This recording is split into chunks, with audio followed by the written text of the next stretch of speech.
Bago mo harapin ang araw na ito, bago ka muling sumabak sa mga laban at responsibilidad ng buhay, sandali kitang inaanyayahan na huminto at ituon ang iyong puso sa Diyos.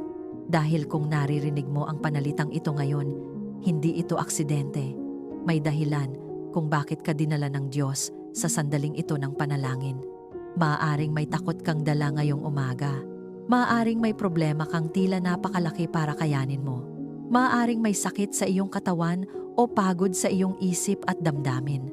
At sa katahimikan ng iyong puso, maaaring napatanong ka, Panginoon, paano ako magiging matatag sa gitna ng lahat ng ito? Pakinggan mo ito ng mabuti. Ang Diyos ang ating kanlungan at kalakasan, handang saklolo sa oras ng kaguluhan. Ang makapangyarihang pangakong ito mula sa Psalm 46 ay paalala na kahit gaano kagulo ang mundo sa paligid mo, may Diyos kang matatakbuhan. Siya ang iyong kanlungan kapag ikaw ay natatakot. Siya ang iyong lakas kapag ikaw ay nanghihina. At siya ang iyong kapayapaan kapag ang lahat ay tila magulo. Ngayong umaga, nais ng Diyos na hipuin ka ng kanyang kagalingan. May kapangyarihan, siyang pagalingin ang iyong katawan, pagaanin ang iyong damdamin, at ibalik ang iyong lakas. Nais ka rin niyang protektahan sa bawat hakbang mo, bantayan ang iyong pamilya, at ilayo ka sa anumang panganib o kapahamakan. At kahit may mga pagsubok na haharapin ngayon, nais ka niyang dalhin sa tagumpay. Hindi dahil malakas ka sa sarili mo, kundi dahil kasama mo ang Diyos na hindi kailanman natatalo. Siya ang magbubukas ng mga pintuan ng oportunidad, magbibigay ng karunungan sa iyong mga desisyon, at magbubuhos ng mga pagpapalang higit pa sa iyong inaasahan. Hindi ka nag-iisa sa laban na ito. Ang Diyos ay kasama mo. At kung ang Diyos ay kasama mo, wala kang dapat katakutan. Kaya bago tayo manalangin, may hihilingin ako sa iyo. Kung naniniwala ka na ang Diyos ang iyong kanlungan at kalakasan, kung naniniwala ka na kaya kanyang pagalingin, protektahan, at dalhin sa tagumpay, pindutin mo ang like bilang tanda ng iyong pananampalataya. At kung nais mong araw-araw magsimula na may lakas mula sa presensya ng Diyos, inaanyayahan kitang maging bahagi ng komunidad na ito ng panalangin. Dito, sama-sama tayong lumalapit sa Diyos at nagtitiwala sa kanyang kapangyarihan at katapatan. Kapag pinili mong mag-subscribe, pinipili mong simulan ang bawat araw na may gabay ng Diyos. Pinipili mong ilagay ang iyong buhay sa kanyang mga kamay at maniwala na may mabuting plano siya para sa iyo. Kaya ngayon, ihanda mo ang iyong puso. Isuko mo sa Diyos ang lahat ng iyong dinadala at hayaan mong punuin niya ang araw mo ng kanyang kagalingan, proteksyon, tagumpay, at pagpapala. Ngayon, tayo'y manalangin. Panginoon, Ikaw ang aming kanlungan at aming matibay na sandigan. Lumalapit kami sa iyo nang may buong pagpapakumbaba at matatag na pananampalataya. Dala ang aming mga kahinaan, ang aming mga sugat, at ang mga bagay na hindi nakikita ng iba ngunit malinaw sa iyong paningin. Ikaw ang Diyos na nakakakita sa kaibuturan ng aming laman at kaluluwa. Walang karamdaman ang nakatago sa iyo at walang pagod ang hindi mo kayang ibsan. Panginoon, pagalingin mo ang anumang karamdaman sa aming katawan at isipan. Kung may mga bahagi ng aming katawan na nanghihina, hipuin mo ito ng iyong makapangyarihang kamay. Kung may mga karamdaman na matagal nang nananatili, inuutusan namin sa pangalan ni Jesus na ang bawat sintomas ay maputol at tuluyang mawala. Pinapawalang bisa namin ang anumang espiritu ng sakit, karamdaman at panghihina na nagtatangkang manirahan sa aming katawan. Wala silang kapangyarihan sapagkat ang aming katawan ay templo ng iyong espiritu. Kung may pagod na bumabalot sa aming isipan, kung may pagkalito, pagkabalisa, o mabigat na damdamin na hindi maipaliwanag, inilalapit namin ito sa iyo. Ibinababa namin sa iyong paanan ang bawat alalahanin at bawat takot. Puspusin mo ang aming pag-iisip ng iyong kapayapaan. Linisin mo ang aming isipan mula sa anumang kasinungalingan ng kaaway na nagsasabing hindi na kami gagaling, na wala ng pag-asa, na kami ay mananatiling bihag ng karamdaman. Tinatanggihan namin ang mga salitang iyon. Ang katotohanan ay ikaw ang aming manggagamot. Dalangin namin ang iyong mapagpalang kamay na humipo sa bawat miyembro ng aming pamilya na may sakit. Panginoon, kilala mo sila isa-isa. Alam mo ang kanilang pinagdaraanan, ang kanilang mga luha sa gabi, ang kanilang tahimik na pagdaing. Abutin mo sila ngayon ng iyong presensya. Dumaloy nawa ang iyong kagalingan mula sa ulo hanggang sa paa. Kung may anumang abnormalidad, ituwid mo ito. Kung may impeksyon o pamamaga, pawiin mo ito sa pamamagitan ng iyong kapangyarihan. Gaya ng sinasabi sa awit 84, mapalad ang tao na ang kalakasan ay nasa iyo. Habang kami ay dumaraan sa lambak ng pagluha, ginagawa mo itong bukal ng pagpapala. Ang tuyong lugar ay nagiging sagana dahil sa iyong presensya. Panginoon, alisin mo ang anumang bakas ng pagod at panghihina sa aming tahanan. Kung ang aming bahay ay napuno ng mga buntong hininga at katahimikan na may bigat, palitan mo ito ng pag-asa at lakas. Hipuin mo ang aming mga magulang na napapagod sa pag-aalaga. Palakasin mo ang aming mga anak na pinanghihinaan ng loob. Ibalik mo ang sigla ng aming espiritu upang patuloy kaming makapaglingkod sa iyo ng may galak. Pinapawalang saysay namin ang anumang espiritual na pag-atake laban sa aming kalusugan. Kung may ipinadalang sakit ang kaaway upang pahinain ang aming pananampalataya, pinuputol namin ang atas na iyon. Sa kapangyarihan ng pangalan ni Jesus, winawasak namin ang bawat tanikala ng karamdaman. Tinatanggap namin ang kalayaan at kagalingan na nagmumula sa krus. Ang dugo ni Jesus ang aming panangga at ang kanyang sugat ang aming kagalingan. Espiritu Santo, punuin mo ang aming tahanan. Lumukob ka sa bawat silid. Hipuin mo ang bawat sulok na minsang naging saksi sa pag-iyak at pagdurusa. Gawin mo itong lugar ng pagpapanumbalik. Hayaang maramdaman namin ang iyong presensya na nagbibigay buhay. Kung may natitirang takot na baka bumalik ang sakit, palitan mo ito ng matatag na pagtitiwala. Turuan mo kaming manalig kahit hindi pa namin nakikita ang kabuuan ng aming hinihiling. Panginoon, pinapahayag namin na ang aming pamilya ay hindi itinalaga para sa pagkawasak kundi para sa buhay. Ang aming mga katawan ay nilikha mo ng may layunin. Kaya't anumang sumisira sa layuning iyon ay inuutusan naming umalis. Ang anumang generational na sakit o kahinaan na paulit-ulit na lumilitaw sa aming lahi ay pinuputol namin. Hindi ito magpapatuloy sa susunod na henerasyon. Ang aming angkan ay tatayo sa ilalim ng iyong pagpapagaling. Kung may sugat na emosyonal na matagal nang kinikimkim, Panginoon, hipuin mo rin ito. Ang mga salitang nakasakit, ang mga karanasang nag-iwan ng marka sa aming puso, ang mga kabiguang nagdulot ng kahihiyan, lahat ng ito ay inilalagay namin sa iyong kamay. Pagalingin mo ang aming puso. Turuan mo kaming magpatawad. Turuan mo kaming bitawan ang nakaraan upang makalaya ang aming kaluluwa. Pinipili naming magtiwala sa iyo ng higit sa ulat ng mundo. Maaaring may mga diagnosis at opinyon, ngunit ang huling salita ay sa iyo. Ikaw ang dakilang manggagamot. Ikaw ang may kapangyarihan na magsalita at ang mga buto ay mabuhay, ang mga ugat ay gumana ng tama at ang mga puso ay tumibok ng malakas. Wala kang imposible. Habang kami ay nananalangin, pinupuno namin ang aming bibig ng papuri. Hindi kami magpapatalo sa panghihina. Sa halip, itataas namin ang iyong pangalan sa gitna ng pagsubok, sapagkat sa aming kahinaan, nahahayag ang iyong lakas, at sa aming pag-asa, lumalakas ang aming pananampalataya. Kung naniniwala kang tinatanggap mo ang kagalingan habang ikaw ay nananalangin, i-type sa mga komento, "Ako ay pinagaling at pinalakas ng kapangyarihan ng Diyos." Hayaan itong maging iyong hayag na pagpapahayag ng pananampalataya at pagtanggap sa ganap na kagalingan na nagmumula sa Panginoon. Panginoon, inilalapit namin sa iyo ang aming mga buhay at ang aming buong sambahayan, sapagkat ikaw ang aming tagapagtanggol at matibay na muog.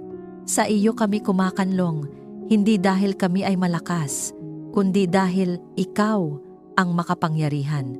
Inihahayag namin na wala kaming ibang sandigan, kundi ikaw. Ikaw ang aming kaligtasan.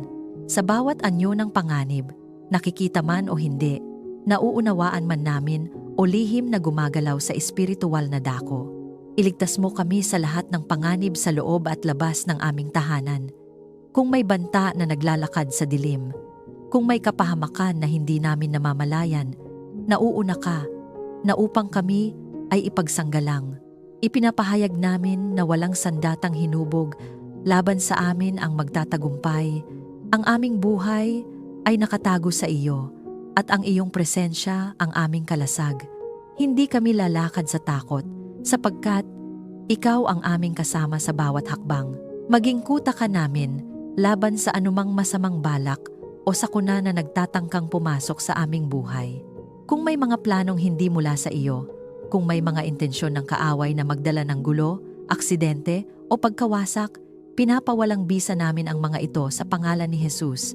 Pinipigil namin ang bawat espiritual na pag-atake, bawat sumpa, bawat masamang salita na binigkas laban sa aming pamilya. Wala itong kapangyarihan, sapagkat ikaw ang aming tagapamagitan at tagapagtanggol. Panginoon, ingatan mo ang bawat miyembro ng aming pamilya sa kanilang pagpasok at paglabas. Habang sila ay naglalakbay, habang sila ay nagtatrabaho, nag-aaral, o ginagampanan ang kanilang mga tungkulin, balutin mo sila ng iyong proteksyon. Ipadama mo sa kanila na sila ay hindi nag-iisa. Kung sila man ay nasa malayo o malapit, ikaw ang kanilang bantay. Ilayo mo sila sa aksidente, karahasan, panlilinlang, at anumang kapahamakan na maaaring magdulot ng sakit o pagkawala. Palibutan mo ng iyong mga anghel ang aming bahay. Hayaang ang aming tahanan ay maging banal na espasyo kung saan ang iyong presensya ang nangingibabaw. Sa bawat pintuan at bintana, magtalaga ka ng mga anghel na magbabantay araw at gabi. Walang kasamaan ang makakalapit, walang dilim ang mananatili, sapagkat ang liwanag mo ang pumupuno sa aming tahanan. Ang anumang espiritu na hindi mula sa iyo ay walang lugar at walang pahintulot na manatili. Panginoon, alisin mo ang takot sa aming mga puso. Kung may pangamba na dulot ng mga karanasan sa nakaraan, kung may takot na itinanim ng mga balita, ng mga pangyayari, o ng mga salitang aming narinig, binubunot namin ito ngayon. Hindi mo kami binigyan ng espiritu ng takot, kundi ng kapangyarihan, pag-ibig, at maayos na pag-iisip. Pinipili naming magtiwala sa iyo, higit sa aming nararamdaman. Sa gitna ng mundong puno ng panganib at kawalan ng katiyakan, ikaw ang aming katiyakan. Ang aming kaluluwa ay nananabik sa iyong mga looban, sapagkat doon kami ligtas. Mas mabuti ang isang araw sa iyong presensya kaysa sa 1,000 araw sa ibang lugar. Sa iyo kami nakakahanap ng tunay na kapahingahan at katiwasayan. Ang aming lakas ay nagmumula sa iyo, at ang aming tapang ay bunga ng iyong presensya.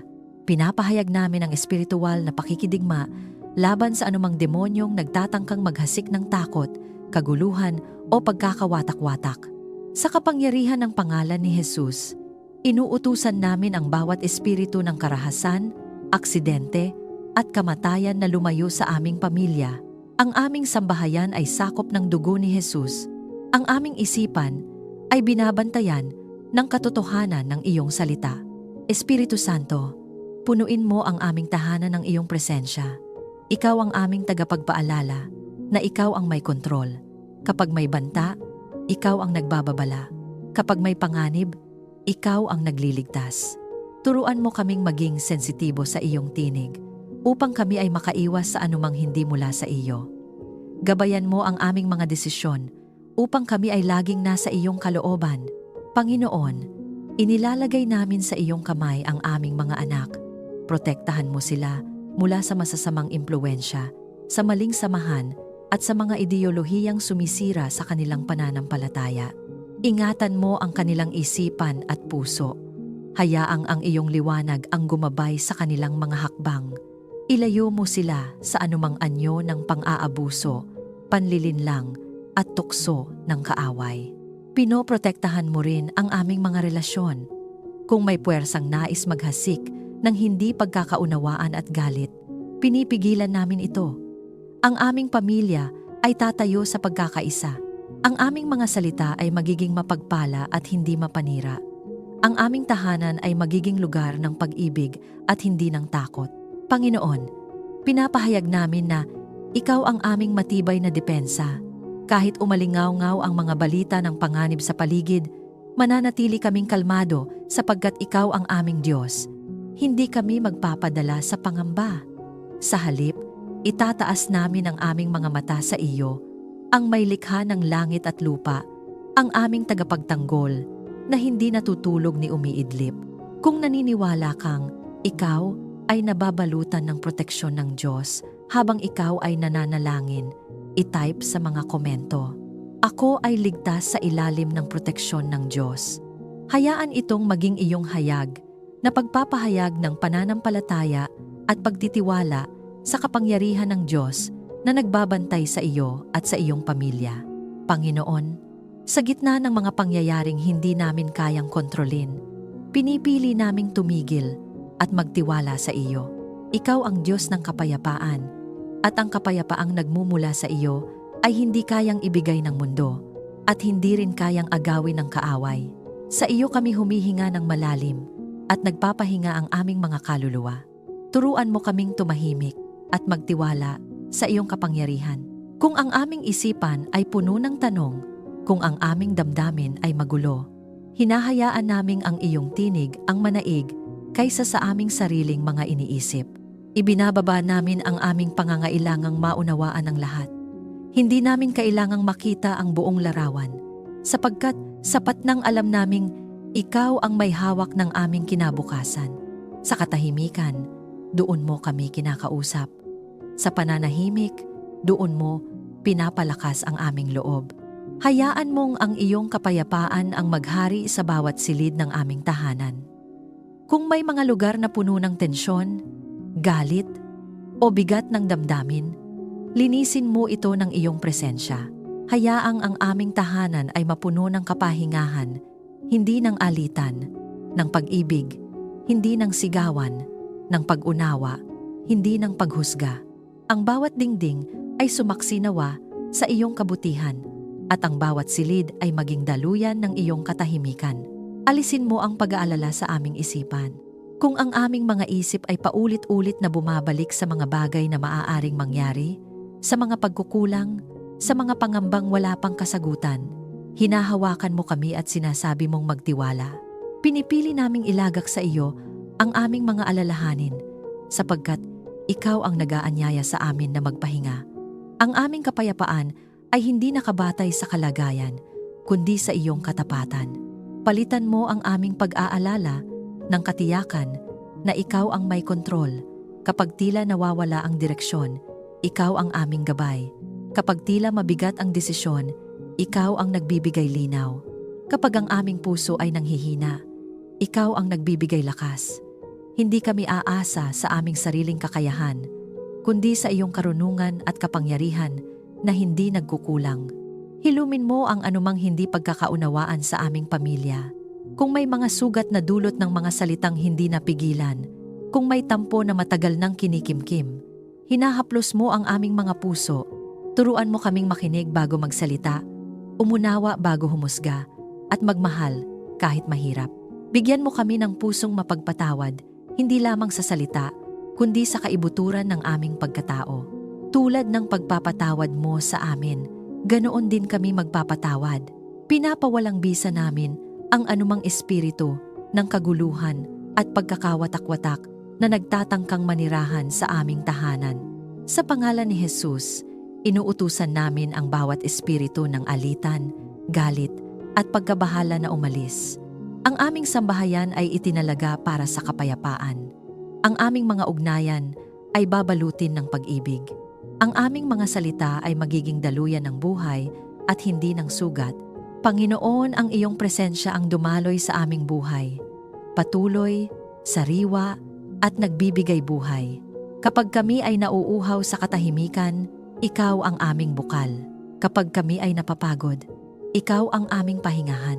Sa iyong presensya, ang aming mga alalahanin ay natutunaw.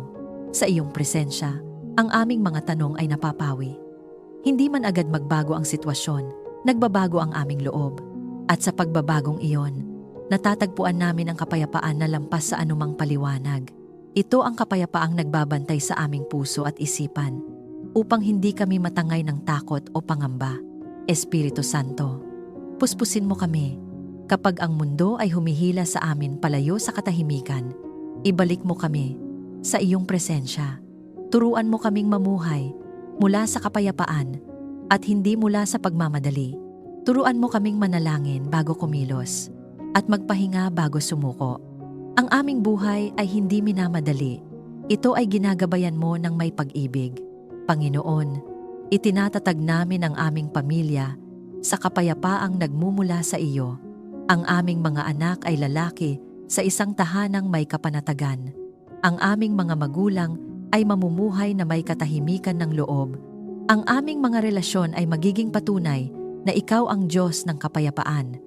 Kahit sa gitna ng pagsubok, mananatili kaming kalmado sapagkat ikaw ang aming kasama. Pinipili naming magpahinga sa iyo. Pinipili naming magtiwala kahit hindi malinaw ang lahat. Pinipili naming maniwala na ikaw ay gumagawa kahit sa mga sandaling tila tahimik ka. Ang iyong katahimikan ay hindi kawalan ng pagkilos, kundi tanda ng iyong perpektong paggawa sa likod ng tabing. Kung ikaw ay nananabik sa kapayapaan ng Diyos, habang ikaw ay nananalangin, i-type sa mga komento, ang kapayapaan ng Diyos ang naghahari sa aking puso at isipan. Hayaan itong maging iyong hayag na pagpapahayag ng pananampalataya at pahinga sa kapayapaang tanging ang Diyos lamang ang makapagbibigay. Panginoon, lumalapit kami sa iyo nang may pagpapakumbaba. Kinikilala na ang aming sariling kaalaman ay may hangganan, ngunit ang iyong karunungan ay walang hanggan. Ikaw ang Diyos na nakakakita ng wakas mula sa simula. Ikaw ang nagbibigay liwanag sa landas na madalas ay tila malabo sa aming paningin. Kaya't inilalagak namin sa iyo ang aming mga isip, ang aming mga pasya, at ang bawat hakbang na aming tatahakin. Bigyan mo kami ng tamang pagpapasya sa bawat hamon na dumarating sa aming buhay. Kapag kami ay nahaharap sa mga pagpiling may bigat, huwag mo kaming hayaang magpadala sa takot o bugso ng damdamin. Turuan mo kaming makinig sa iyong tinig kaysa sa ingay ng mundo. Ihiwalay mo ang tama sa mali, ang mabuti sa nakasasama, at ang mula sa iyo sa hindi mo kalooban. Nais naming pumili hindi lamang ng madali, kundi ng tama ayon sa iyong paningin. Panginoon, gabayan mo ang mga magulang sa aming tahanan. Ibigay mo sa kanila ang karunungan na magmula sa iyo, ang karunungang may halong pag-ibig, disiplina, at awa. Turuan mo silang magturo hindi lamang sa salita kundi sa halimbawa. Kapag sila ay napapagod, palakasin mo sila. Kapag sila ay nalilito, bigyan mo sila ng malinaw na direksyon. Hayaang ang kanilang pamumuno sa pamilya ay sumasalamin sa iyong puso. Ipinagkakatiwala namin sa iyo ang aming mga anak. Ipagkaloob mo sa kanila ang matalas na isipan at pusong may takot sa iyo. Ilayo mo sila sa karunungang nagbubuhat, sa kayabangan at sariling kakayahan lamang. Itanim mo sa kanilang puso ang pagnanais na hanapin ka sa bawat desisyon. Hayaang sila ay lumaking may discernment, marunong magtanong at handang sumunod sa iyong katotohanan kahit taliwas ito sa uso ng mundo. Panginoon, turuan mo kaming unawain ang iyong mga salita. Huwag mo kaming hayaang magbasa lamang ng iyong salita nang walang pagkaunawa. Buksan mo ang aming isipan upang maunawaan namin ang lalim ng iyong katotohanan. Kapag kami ay nagbabasa, magsalita ka sa amin. Kapag kami ay nagmumuni-muni, ihayag mo ang iyong kalooban. Ang iyong salita ang magiging ilawan sa aming mga paa at liwanag sa aming landas. Kung may kalituhan na dulot ng maling aral, maling payo, o sariling interpretasyon, linisin mo ito. Ituwid mo ang anumang maling paniniwala na unti-unting nakapasok sa aming isipan. Itatag mo kami sa katotohanan. Bigyan mo kami ng pusong handang tumanggap ng pagsaway at isipang bukas sa iyong pagtutuwid. Mas nais naming itama mo kami kaysa hayaan mo kaming magpatuloy sa maling landas. Panginoon, ipagkaloob mo sa amin ang sapat na kaalaman kung paano palalaguin ang mga biyayang ipinagkatiwala mo sa amin. Kung ito man ay oras, kakayahan, yaman, o impluensya, turuan mo kaming maging mabuting katiwala. Huwag mo kaming hayaang mag-aksaya ng mga pagkakataong galing sa iyo. Ipakita mo sa amin kung paano gamitin ang aming mga kamay at isip para sa iyong kaluwalhatian at sa ikabubuti ng iba. Pinapawalang bisa namin ang anumang espiritu ng kamangmangan, kalituhan at maling direksyon. Sa pangalan ni Jesus, tinatanggihan namin ang mga atas ng kaaway na nais kaming iligaw sa pamamagitan ng maling desisyon. Ibinabagsak namin ang bawat balak na magdala ng pagkasira sa pamamagitan ng maling pagpili. Ang aming mga isip ay sakop ng kapangyarihan ng Espiritu Santo. Espiritu Santo, ikaw ang aming tagapayo. Paalalahanan mo kami kapag kami ay nagmamadali. Pigilan mo kami kapag kami ay malapit ng magkamali. Itulak mo kami kapag kami ay natatakot umusad. Bigyan mo kami ng kapayapaan sa tamang desisyon at ng pagkabahala kapag kami ay nalilihis upang malaman naming kailangan naming bumalik sa iyo. Panginoon, ikaw ang nagbibigay ng biyaya at kaluwalhatian at walang mabuting bagay ang iyong ipinagkakait sa mga lumalakad ng matuwid. Nais naming lumakad ng may karunungan at kababaang loob. Hindi kami aasa sa aming sariling unawa, kundi kikilala sa iyo sa lahat ng aming mga lakad at naniniwala kaming ikaw ang magtutuwid ng aming mga landas. Kapag kami ay nahaharap sa mga bagong yugto ng buhay, sa pagbabago o sa mga hindi pamilyar na sitwasyon, huwag mo kaming hayaang mga sa dilim. Ikaw ang aming liwanag. Kapag ang mundo ay nag-aalok ng maraming tinig at payo, piliin naming pakinggan ang iyo. Ang iyong karunungan ay nagdudulot ng buhay, hindi ng pagsisisi. Panginoon, itanim mo sa aming puso ang pagnanais na hanapin kabago gumawa ng anumang pasya. Nais naming maging pamilyang nagdarasal muna bago kumilos, nagmumuni-muni muna bago magsalita at nagtatanong muna bago humusga. Sa ganitong paraan, ang aming buhay ay magiging patotoo ng iyong paggabay. Kung may mga desisyong nagawa kami noon na nagdulot ng sakit o pagkatalo, tinatanggap namin ang iyong pagtubos. Turuan mo kami mula sa mga ito.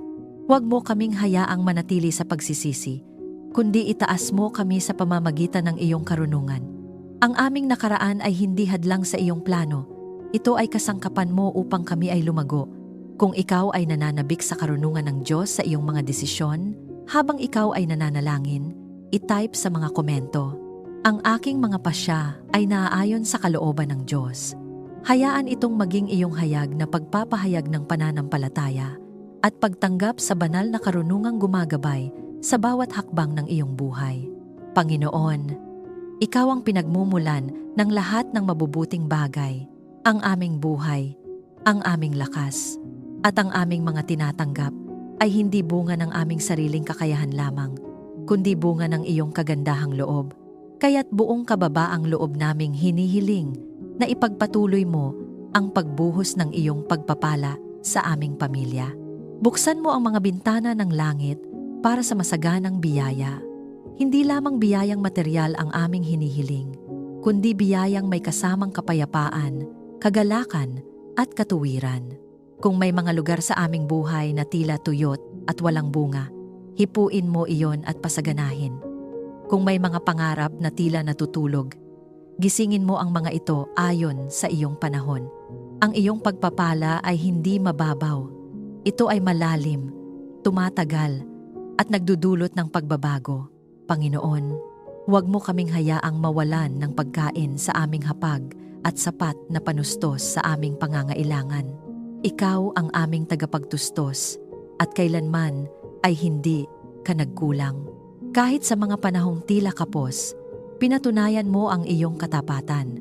Kaya't pinipili naming magtiwala, hindi sa aming nakikita, kundi sa iyong salita.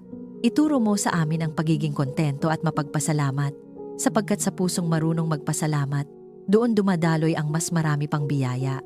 Ipinagkakatiwala namin sa iyo ang aming mga hanapbuhay at negosyo. Ipagkaloob mo ang tagumpay na may kalinisang puso at katuwiran. Ilayo mo kami sa pandaraya, kasakiman at maling pamamaraan. Turuan mo kaming magtrabaho ng may integridad at kasipagan. Hayaang ang aming ginagawa ay maging patotoo ng iyong kabutihan. Kung may mga hadlang na pumipigil sa pag-unlad, alisin mo ang mga ito. Kung may mga pintuang kailangang isara, isara mo. Kung may mga pintuang kailangang buksan, ikaw mismo ang magbukas. Panginoon, gawin mong daluyan ng pagpapala ang aming tahanan para sa ibang tao. Huwag mong hayaang ang aming mga tinatanggap ay manatili lamang sa amin. Turuan mo kaming magbahagi, magbigay, at umunawa. Hayaang ang aming bahay ay maging lugar ng pagtanggap, pag-asa, at tulong. Kapag may dumarating na nangangailangan, bigyan mo kami ng pusong bukas palad. Kapag may humihingi ng panalangin, gawin mo kaming handang tumayo at manalangin kasama nila. Pinapawalang bisa namin ang anumang espiritu ng kakulangan at pagkakapos. Sa pangalan ni Jesus, tinatanggihan namin ang mga kaisipang nagsasabing hindi sapat, hindi kakayanin, at laging mauubos. Ipinapahayag namin na ikaw ang Diyos ng kasaganaan. Ang aming pinanggagalingan ay hindi limitado sa ekonomiya ng mundo, kundi sa kaharian mo na walang hanggan. Ang aming pagtitiwala ay hindi sa yaman, kundi sa iyo na nagbibigay ng kakayahang magtamasa ng biyaya. Panginoon, turuan mo kaming maging mabuting katiwala ng iyong mga pagpapala. Huwag mo kaming hayaang maging pabaya o maluho. Bigyan mo kami ng karunungan kung paano pamahalaan ang aming mga tinatanggap. Ituro mo sa amin ang tamang paglalaan, ang tamang pagbibigay, at ang tamang pag-iimpok. Sa ganitong paraan, ang iyong pagpapala ay magpapatuloy hindi lamang sa amin, kundi hanggang sa susunod na henerasyon. Tulad ng sinasabi sa awit 84, ikaw ang araw at kalasag, ikaw ang nagbibigay ng biyaya at karangalan. Walang mabuting bagay ang iyong ipinagkakait sa mga lumalakad ng matuwid. Kaya't ninanais naming lumakad ng may kababaang loob at pagsunod. Ang aming kasaganaan ay hindi hiwalay sa aming ugnayan sa iyo. Kapag ikaw ang una, ang lahat ng iba ay sumusunod sa tamang ayos. Panginoon, basagin mo ang anumang sumpa ng kahirapan na maaaring nagmumula sa nakaraan. Kung may maling kaisipan tungkol sa pera at pagpapala na minana namin, palitan mo ito ng katotohanan ng iyong salita. Itanim mo sa amin ang pananaw ng kaharian na kami ay pinagpala upang maging pagpapala. Ang aming mga kamay ay hindi nakasarado kundi bukas. Ang aming mga puso ay hindi natatakot kundi nagtitiwala. Espiritu Santo, puspusin mo ang aming tahanan ng iyong presensya. Hayaang ang bawat tinatanggap namin ay may tatak ng iyong kapayapaan. Kapag kami ay nagbibigay, gawin mo itong may galak. Kapag kami ay tumatanggap, gawin mo itong may kababaang loob. Ang aming buhay ay maging balanse ng paggawa at pahinga, ng pagtanggap at pagbibigay, ng pagtitiwala at pagkilos. Panginoon, salamat sa iyong katapatan na kailanman ay hindi kami pinabayaan o kinalimutan. Kahit may mga sandaling kami ay nanghina ang pananampalataya, nanatili ka kahit kami ay nag-alinlangan, hindi ka nagbago. Ang aming buhay ay patunay na ikaw ay mabuti. At habang patuloy kaming lumalakad kasama ka, naniniwala kaming mas marami pang pagpapala ang iyong inihahanda, hindi upang kami ay magyabang, kundi upang ikaw ay maparangalan. Kung naniniwala kang tinatanggap mo ang pagpapala ng Diyos at handa kang maging daluyan nito, i-type sa mga komento, ako ay pinagpala ng Diyos at ako ay pagpapala sa iba. Hayaan itong maging iyong hayag na pagpapahayag ng pananampalataya at bukas na puso sa masaganang biyayang nagmumula sa Panginoon. Panginoon, kinikilala namin na ang aming tagumpay ay hindi nagmumula sa aming sariling lakas, kundi sa iyong makapangyarihang kamay. Ikaw ang Diyos ng mga laban at ikaw rin ang Diyos ng pagtatagumpay. Sa bawat espiritual na pakikibaka na aming kinakaharap, nakikita man o hindi, ikaw ang nauuna, ikaw ang nakikipaglaban para sa amin, at ikaw ang nagdadala sa amin sa ganap na tagumpay. Ipagkaloob mo sa amin ang tagumpay laban sa anumang espiritual na pakikibaka. Kung may mga labang nagaganap sa aming isipan, sa aming damdamin, o sa aming espiritu, inilalapit namin ang mga ito sa iyo. Hindi kami lalaban sa sarili naming kakayahan. Isinusuko namin ang bawat digmaan sa iyo, sapagkat ikaw ang may estratehiya, ikaw ang may kapangyarihan, at ikaw ang may huling salita. Ang bawat labang naglalayong sirain ang aming pananampalataya ay itinuturing naming talunan sa pangalan ni Jesus. Kung may mga laban na paulit-ulit na bumabalik, kung may mga isyong tila hindi matapos-tapos, hinihiling namin ang iyong makapangyarihang kamay. Ikaw ang Diyos na nagdadala ng resolusyon. Ikaw ang Diyos na nagbubukas ng bagong yugto. Ipinapahayag namin na ang aming pamilya ay lalabas sa mga laban na ito na may tagumpay at may bagong lakas. Panginoon, bigyan mo kami ng lakas na mapagtagumpayan ang anumang tukso at kasalanan.